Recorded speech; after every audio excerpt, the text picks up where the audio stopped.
हाय दोस्तों, AD mathematics YouTube channel पर आपका स्वागत है। मैं आप लोगों को मैथ्स की कुछ बेसिक्स जानकारियाँ लेकर आऊँगा। जैसे 5, 6, 7 क्लास के बच्चे डायरेक्ट जैसे पढ़ते हैं, उनको बेसिक्स नॉलेज अगर बाय द वे नहीं है, ऐसे बच्चे जो पहले से जान रहे हैं उसके लिए तो बहुत अच्छी बात है। लेकिन जो मैथ्स में हम थोड़ी बहुत जानकारियाँ रखते हैं और हम आगे डायरेक्ट 6 क्लास में, 7 क्लास में, 8 क्लास में हम डायरेक्ट एंट्री मारते हैं और उनको जो नॉलेज नहीं है, उनके लिए हम आज से बेसिक्स क्लासेस लेके आएंगे। थोड़ी छोटी छोटी नॉलेजें हम उनको बताएंगे ताकि आगे मैथ्स पढ़ने में उनको आसानी हो। तो आइए स्टार्ट करते हैं। आज हम आपको बता रहे हैं पहले नेचुरल नंबर के बारे में। प्राकृत संख्या। प्राकृत संख्या किसे कहते हैं? तो गिनती में व्यवहार होने वाली संख्या को प्राकृत संख्या कहते हैं। गिनती में व्यवहार होने का मतलब है 1, 2, 3, 4, ऐसे हम अनंत तक जितनी भी संख्या है को हम गिनती में लेते हैं, वो सब संख्याएं प्राकृत संख्या के अंदर आती हैं। अब संख्या का मतलब ये नहीं कि जितने भी संख्या है सब प्राकृत संख्या में आएंगे। अब इसका मतलब ये नहीं है कि प्राकृत संख्या हम गिनती में लेते हैं तो पूर्ण संख्या जैसे 1 होता है, 2, 3, ये सब प्राकृत संख्या में आएगा। लेकिन अगर यहीं पे आ गया 1.5, 1.5, तो ये प्राकृत संख्या नहीं होगा।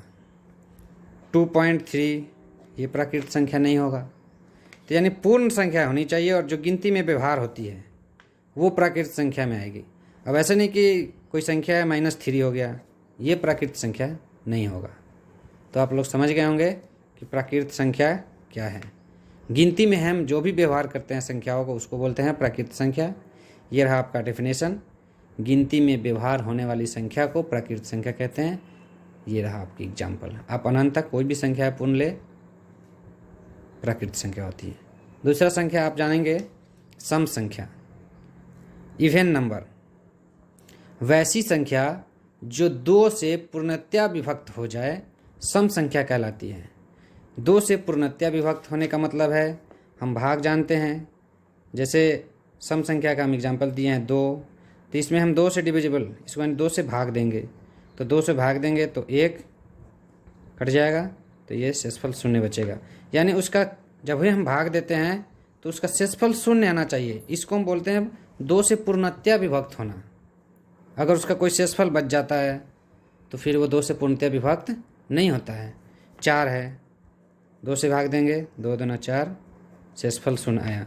हम कोई बड़ी संख्या भी ले लेंगे, जैसे 24 है, तो 2 एकम 2, 0, 4, 2 दूना 4, यानी इसका शेषफल कितना आया लास्ट में? 0 आया। तो जो भी संख्या है 2 से पूर्णतया विभक्त हो वो सम संख्या आता है। सम संख्या के अंतर्गत आ गया आपको एग्जाम्पल 2, 4, 6, 8, 10, ऐसे जितनी भी संख्या है जो 2 से विभक्त हो जाए उसे हम सम संख्या कहते हैं। आगे आते हैं विषम संख्या में। तो विषम संख्या, ओड नंबर, वैसी संख्या जो 2 से पूर्णतया विभक्त ना हो विषम संख्या कहलाती है। 2 से पूर्णतया विभक्त होने का मतलब है उसमें हम 2 से भाग दें और वो पूरी तरह से ना कटे, पूरी तरह से विभाजित ना हो, उसका शेषफल बच जाए, उसे हम कहेंगे विषम संख्या। एग्जाम्पल के तौर पे हम लेंगे, जैसे 5 है, 2 से भाग दिए, 2 दूना 4, शेषफल आ गया 1। इसमें आ गया शेषफल 1। जैसे हम सम संख्या में देख रहे थे कि शेषफल 0 आ रहा था, लेकिन यहाँ शेषफल 1 बच गया। तो इसका मतलब ये है कि ये पूर्ण रूप से विभाजित नहीं हुआ। ये हो गया आपका विषम संख्या। कोई बड़ी संख्या लेके देखते हैं, जैसे 51, 2 से भाग देते हैं, 2 दूना 4, 1 शेष आ गया। फिर हम 1 को आगे उतारेंगे तो 2 पंचे 10, यहाँ शेषफल 1 आ रहा है, तो यहाँ भी शेषफल 1 आया। यानी पूर्ण रूप से विभाजित नहीं हुआ। तो ये सारे संख्या क्या हुआ? विषम संख्या। जैसे 1, 3, 5, 7, 9, आगे अनंत तक जितनी भी संख्याएं हो जो 2 से पूर्णतया विभक्त ना हो वो सब विषम संख्या कहलाती है। अब हम आगे आते हैं धनात्मक संख्या पर। धनात्मक संख्या के बारे में जानेंगे, जिसे हम पॉजिटिव नंबर कहते हैं। वैसी संख्या जिसके बाईं तरफ कोई चिन्ह ना लगा हो, या लगा भी हो तो प्लस का चिन्ह लगा हो। ऐसे हम समझ सकते हैं कि कोई भी संख्या हम दर्शाते हैं, लिखते हैं, तो उसमें हम पॉजिटिव यानी पॉजिटिव चिन्ह जो होता है, प्लस का चिन्ह धनात्मक संख्या में दर्शाया नहीं जाता है, नहीं लिखा हुआ होता है। जैसे हम 2 लिखते हैं तो अब इस 2 को, इसमें कोई चिन्ह नहीं लगा हुआ है, नहीं लगा हुआ है, इसका मतलब ये पॉजिटिव चिन्ह इसमें ऑलरेडी छुपा हुआ होता है, तो ये आपका हो गया धनात्मक संख्या। या आप इसको दर्शा के भी हम लिख सकते हैं +2, जैसे हम लिखते हैं 5 + 2। अब इस 2 में प्लस का चिन्ह है, ये +2 है, इस 5 में नहीं लिखा हुआ है, ये भी प्लस है। तो वैसी संख्या जिसके बाईं तरफ, हम ऐसे नॉर्मली लैंग्वेज में लिख दिया बाईं तरफ, क्यों? क्योंकि कोई भी हम संख्या लिखते हैं तो उसका चिन्ह जो होता है वो आगे की तरफ लगता है, ना कि पीछे की तरफ। तो ये बाईं तरफ हो गया।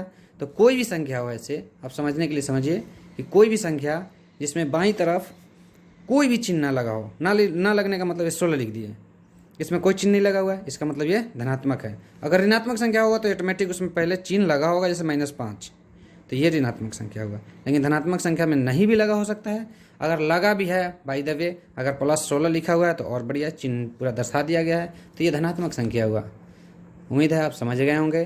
तो धनात्मक संख्या किसे कहते हैं? वैसी संख्या जिसके बाईं तरफ कोई चिन्ह ना लगा हो, अथवा लगा भी हो तो उसमें प्लस का चिन्ह लगा होना चाहिए, धनात्मक संख्या कहलाती है। जैसे हम ऊपर देखिए 2 तरह से एग्जाम्पल दर्शाए हैं, 1, 2, 3, 8, 12, यानी इसमें कोई भी चिन्ह बाईं तरफ नहीं लगा हुआ है, तो इसको हम समझेंगे कि ये धनात्मक है। यह हम लगा के भी दिखा दिए हैं, +1, +2, +3, ऐसे करके आप देख सकते हैं। नोट में कुछ देखते हैं, संख्या रेखा। हम संख्या रेखा जानते हैं। संख्या रेखा में देखिए, संख्या रेखा ये है। संख्या रेखा को हम इस तरह से दर्शाए हैं, बीच में हम 0 ले लेते हैं, 0 के दाईं तरफ हम चलते हैं तो वो धनात्मक संख्या चलती है, और 0 के बाईं तरफ चलते हैं तो उसमें हम ऋणात्मक संख्या लेते हैं। ये हुआ आपका संख्या रेखा।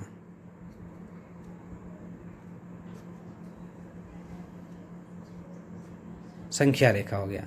तो संख्या रेखा में शून्य का है तो 0, 0 के दाईं ओर, 0 के दाईं ओर की संख्या धनात्मक संख्या कहलाती है। तो आप संख्या रेखा पर भी देखेंगे, जितनी भी संख्या दाईं ओर दर्शाई जाती है वो सारी की सारी धनात्मक संख्या होती है। तो उम्मीद है आप समझ गए होंगे। तो हमारी चैनल को देखने के लिए धन्यवाद।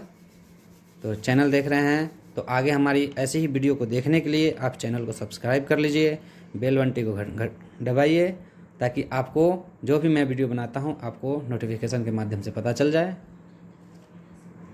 आप इस वीडियो को देखें और इस पर अपनी डायरी में जिस तरह से मैंने नोट कर रखा है उस तरह से आप नोट कर लीजिए, इसको याद कीजिए। अगर आपको किसी भी तरह का प्रॉब्लम होता है, आप समझना चाहते हैं, कमेंट बॉक्स में आप लिख के बताइए, मैं आपको कमेंट में सब बता दूंगा। या अलग से फिर भी कोई आपको दिक्कत होती है तो मैं वीडियो बना के फिर से अपलोड कर दूंगा।